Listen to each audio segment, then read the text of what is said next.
Hi, this is Ted Nguyen doing an interview from downtown LA. We're in Little Tokyo at V3 Con, and I have with me David Ono is the anchor of ABC7 in Los Angeles, and Dave just shared a great presentation on social media and journalism. So Dave, can you give us a quick overview of what you shared and some of the insights that you think people learned?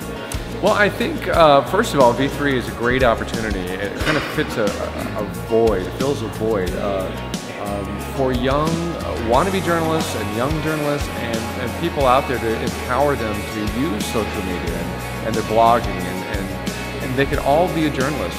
You know, back in my day, when I was first starting out, you really needed to be hired by a station in order to have the opportunity to become a journalist and to get your stuff out there.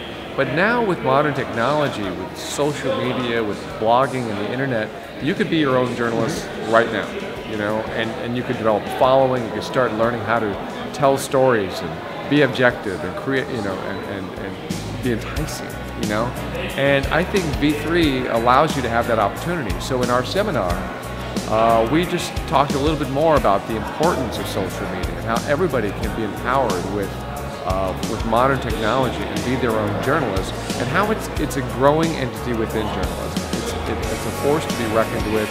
We have to, even dinosaurs like myself, have to acknowledge the value of social media and sharing our information and sharing our stories. You have to embrace it if you really want to be a journalist today. And one of the great stories that you shared was via your television station. Did an excellent, almost documentary news style of a trip that you recently had in Vietnam, and a very historical moment with Kim Phuc, who was the napalm victim during the Vietnam War. Can you share with us a little bit about that storytelling and the compelling story that was shared worldwide? Well, the story kind of evolved with me establishing a friendship with Nick Ut, the photographer who took that very famous napalm girl photo. And he came to me a couple years ago and he said, let's do a story together. And I thought, well, let's do your story. And so we brainstormed a bit and realized that the 40th anniversary of that very iconic photo was coming up. So we decided to, you know, do that story in anticipation of that anniversary. So I went to Vietnam with Nick, and he took me to Trang Bang, where it happened, and walked me through the incident of that day, that in itself was a fascinating story. And then through Nick, I was able to reach Kim Phuc, the little 9-year-old girl who is now a 49-year-old woman and lives in Canada. And she doesn't do mainstream media interviews anymore. She hasn't done it for years, but we convinced her the purpose of our story was a good purpose, and we wanted to get her story out there, so she agreed to do the interview, and she was like a saint, like a monk, a wonderful, wonderful person. And so this short documentary has both Nick's story, has Kim's story, it has what happened that day, and it has what happened after that day, the importance of that photo in shortening the war, and what their lives have been like since. It was a really great opportunity for me to tell that great story. Yeah, and it's also relevant to today's world where we're fighting two wars, and I think the message of that story was there is forgiveness and peace that comes with that. So how does that inspirational story impact you personally and professionally? Well, first of all, I was honored to be able to do this story, and I've had so many people from not just in LA, but all over the country and even the world comment on that photo, and they often said stuff like, I didn't realize she's still alive, or I didn't realize this photo had the impact that it did on the world. So that in of itself is a real honor, and I was really happy when I heard from entities like ABC News and the Associated Press, who said this story was not even on our radar. You know, you brought this story out there, you put it out there again, you reminded people of the importance of it 40 years later. And there's a whole generation of young people out there who have no idea what that photo is and what its importance is. So I think that was a great opportunity for me to be able to tell it. And because of the power of social media, that story gained a worldwide audience. There's Facebook posts, Twitter, it was exploded basically throughout Asia and particularly in Vietnam as well, and I shared that with you, which was surprising, isn't it? Right, I was surprised. You just told me that just a few minutes ago, and I am basically a social media moron. As much as I understand its value, I am very slowly learning it. And so I'm not really up with who does what and what other countries are going on. So I was really happy that you told me that, because I want people of Vietnam to watch that story and understand that we think, in America, think it's a very important story. And then, you know, in going to Vietnam with Nick Ut, he's such a superstar there because he meant so much in their history. That photo changed all of their lives by shortening the war. And so to them, he's one of the most famous people from that country ever. Right. Well, thank you. Is there anything else you want to share as far as, you know, the learning experience that we're all experiencing here in LA? The one thing I would say is keep V3 Con on your radar, because I think this has potential to be something really, really big in the future. This is kind of like the inaugural year, but I think in years beyond this, this can really grow into something really special for young journalists. Well, thank you so much. You bet.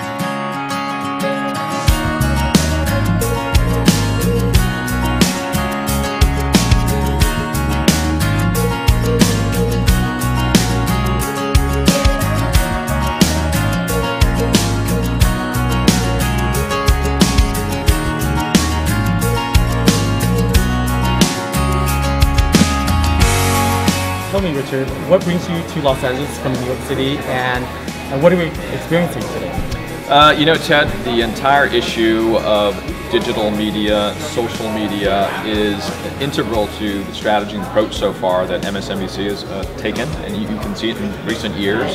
It is part of what we do every day. So NBC Universal Comcast has sponsored the V3 conference, and they invited me to come and partake of what has been so far a great learning experience. So I'm glad that we can be here. I'm glad that we can plug in. What is the feature for Asian Americans contributing to the fabric of America? Oh boy, that was a simple question, Ted. Very little to talk about there. All right, so let's look at two things. First of all, when you look at digital media, you look at the top YouTube channels. There's as you know, a large representation of Asian Americans. I think the top 4 or 5 channels. We got to see David Choi today, for instance. Phil Yu was here, Angry Asian Man. But just the YouTube content within itself, the top 3 or 4 are Asian American in the top 10. That's one thing, okay, to watch. We'll see where that goes. The other thing is that we have an election going on, right? In about 70 days, people go to the polls. This might be, of all elections in the history of the United States, the one election where the Asian American electorate, should it decide to do so, can leave an imprint on who will become the next president. How is that changing traditional broadcast journalism? Oh, that's a good question. When we are putting together a show, we think about, okay, how can we engage the community, whether it be through Facebook or Twitter, throughout the show. We'll live tweet, for instance. That's one thing that's part of what we do, but we live tweet throughout a show. We also think about, okay, how can we engage the community on Facebook so they can start talking about the story? And then after a show, we will engage again by adding extra information. So for instance, what I will do if I'm doing a story, I often have 100 facts, but only can express 4 or 5 of them. That's another place where you can add value to those who are interested in that storyline after you've already reported. So, you know, how does that help you? Are you making fun of me, Ted? No, I love numbers as well. The big picture, though, about numbers, and why I like numbers, it has to do with my business background. So if I'm going to say that the Asian American vote might be relevant this year, I'm going to use that example not because I just want to say it, because there's data out there that says, when you look at demographics in those swing states, in the example I brought up earlier, that say that might be something you would consider. So it is data-driven hypothesis, data-driven hypotheses, and that came from my MBA. We're always putting together hypotheses, but it has to be based in data, not just for the sake of it. Because the last thing is, if I start just rattling off numbers to you, your eyes are going to roll back in your head, right? Kind of like what's happening right now. No.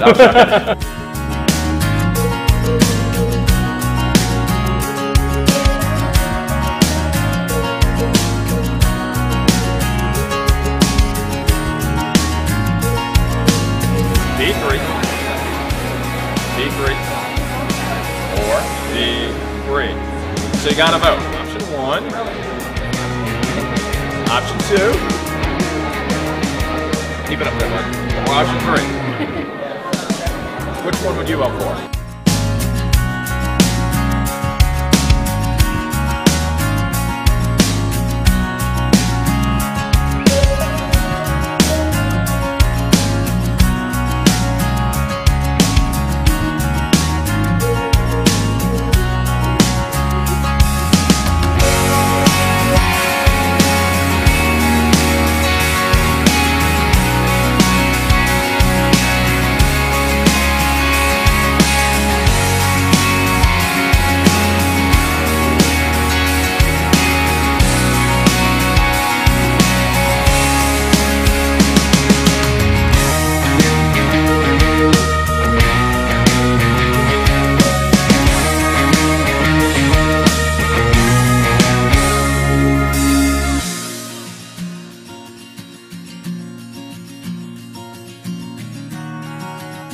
So, Nguyen, tell me about your latest project. It's called Star Kitchen Nights at Tiara Cafe. We're serving all family style food, from like Singaporean chili crab, which almost no one in North America makes, to Malaysian chicken curry. It's all like the classic stuff we do with crispy tofu balls. It's all fun stuff people can eat together. So That's great. So how have you utilized social media to expand your business? that's the only way people get to find out about us. We're actually in a space that's not ours.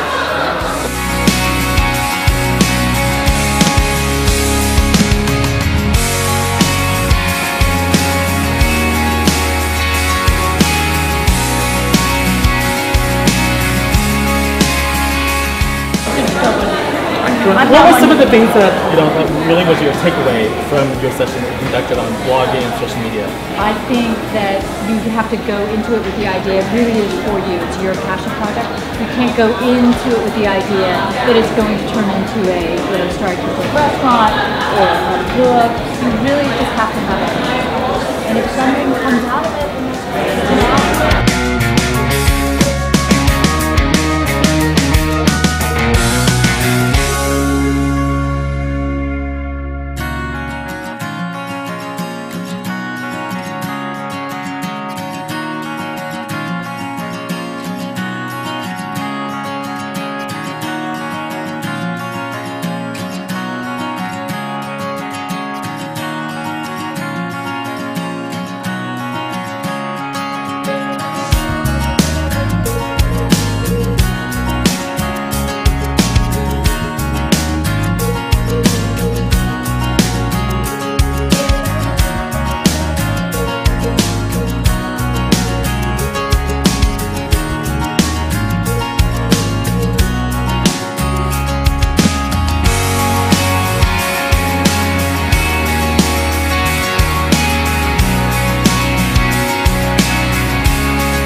We just had a successful all-day event for V3 Conference. It was the first time this happened where social media advocates such as myself, as well as digital media, traditional media, and broadcast journalists came together to learn about emerging trends, challenges, as well as opportunities for this ever-changing landscape. So it was a great opportunity, and I'm signing off from Little Tokyo at the Japanese American National Museum.